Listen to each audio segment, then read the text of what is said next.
اللہ کی نعمتوں کا اثر جو نظر آنا چاہیے، سب سے پہلے تو یہ بات ہے، لیکن ساتھ ہی دولت کی بے جا نمائش اور فخر و غرور کی حوصلہ شکنی بھی کی گئی ہے، ایسا ہے؟ اس کے بارے میں آپ نے ہمیں رہنمائی فرمانی ہے۔ ان دونوں پہلوؤں میں توازن کس طرح قائم رکھے؟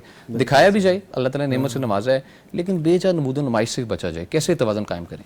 جی بڑا دلچسپ سوال ہے، اور یہ واقعتاً دو پہلو ہیں اس کے۔ ہم جب شریعت مطہرہ کا مطالعہ کرتے ہیں تو اس میں ہمیں یہ بھی ملتا ہے کہ جیسے قرآن مجید میں اللہ نے فرمایا وَأَمَّا بِنِعْمَةِ رَبِّكَ فَحَدِّثْ، کہ جو تیرے رب کی تجھ پہ نعمت ہے اسے بیان کر، بالکل ٹھیک ہے، اس کو واضح کر، اس کو نمایاں کر۔ اور نبی صلی اللہ علیہ وسلم نے ایک شخص کو دیکھا کہ اس نے وہ جس اہلیت کا حامل تھا اس طرح کا لباس نہیں تھا، اچھا، تو آپ صلی اللہ علیہ وسلم نے باقاعدہ اس سے فرمایا کہ اللہ تعالیٰ پسند کرتا ہے کہ فَلْيُرَىٰ عَلَيْهِ أَثَرُ نِعْمَتِهِ، کہ اس کی نعمت کا اثر اس بندے پہ نظر آنا چاہیے، اچھا، دیکھا جائے، ٹھیک ہے، پتہ لگے، جی پتہ لگے۔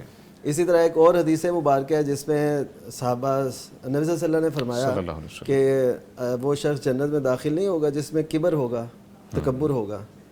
صحابہ نے عرض کی کہ اللہ کے رسول، ہم میں سے ہر کوئی چاہتا ہے اس کا لباس اچھا ہو، جوتے اچھے ہوں، تو نبی صلی اللہ علیہ وسلم نے فرمایا ان اللہ جمیل یحب الجمال، کہ اللہ تعالیٰ خوبصورت ہے، خوبصورتی کو پسند کرتا ہے، یعنی اچھے کپڑے پہننا گناہ نہیں ہے، یہ کبر نہیں ہے۔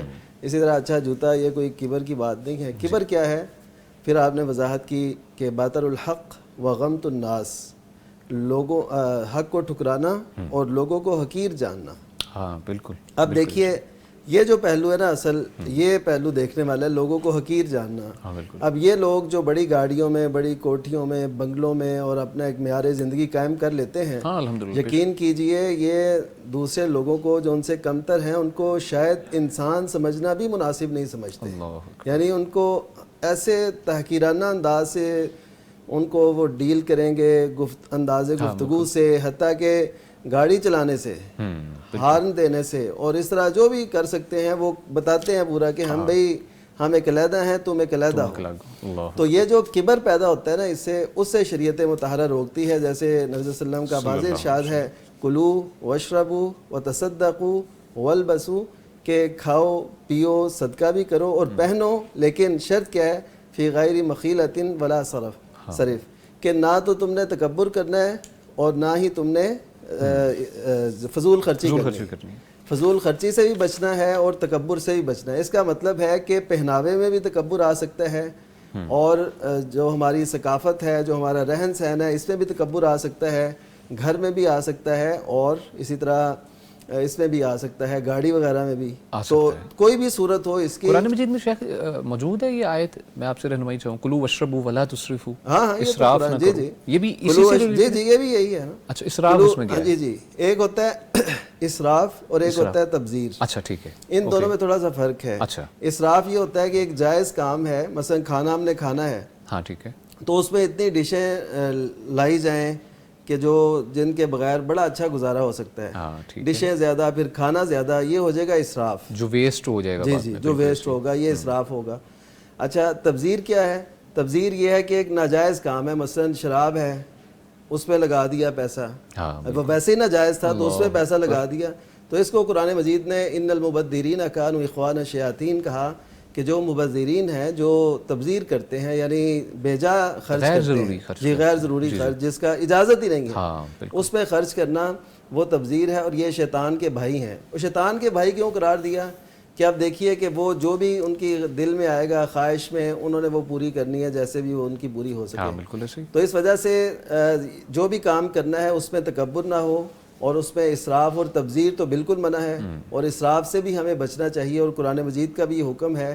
اس وجہ سے ساری احادیث مبارکہ اور آیات قرآنیہ کا لب لباب یہ ہے کہ آپ اپنی نعمتوں کا اظہار کریں ایک دائرے کے اندر جو اللہ تعالیٰ نے آپ کو نوازا ہے، اور اگر آپ کے ذہن میں تکبر آ گیا، اس سے بڑا اور کیا ہوگا؟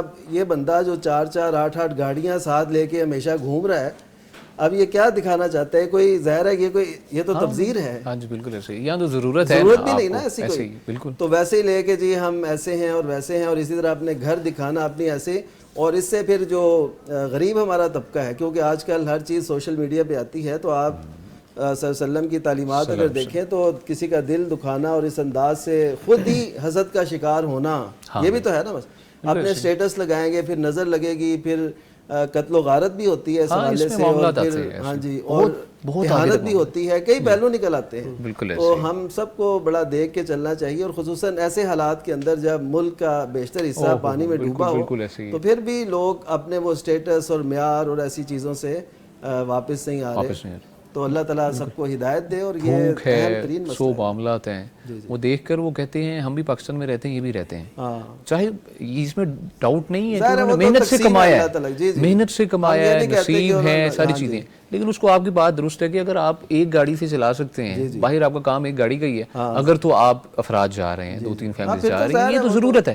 لیکن اگر آپ غیر ضروری لوگوں کو لیتے ہیں صرف پروٹوکول کی خاطر، اب دیکھیے نا آپ صرف روز قیامت جو سوالات ہیں ان میں وہ کتنا واضح ہے کہ کہاں سے اس نے کمایا اور کہاں پہ خرچ کیا. جب تک یہ جواب نہیں دے گا تو ابن آدم کے قدم آگے نہیں بڑھیں گے.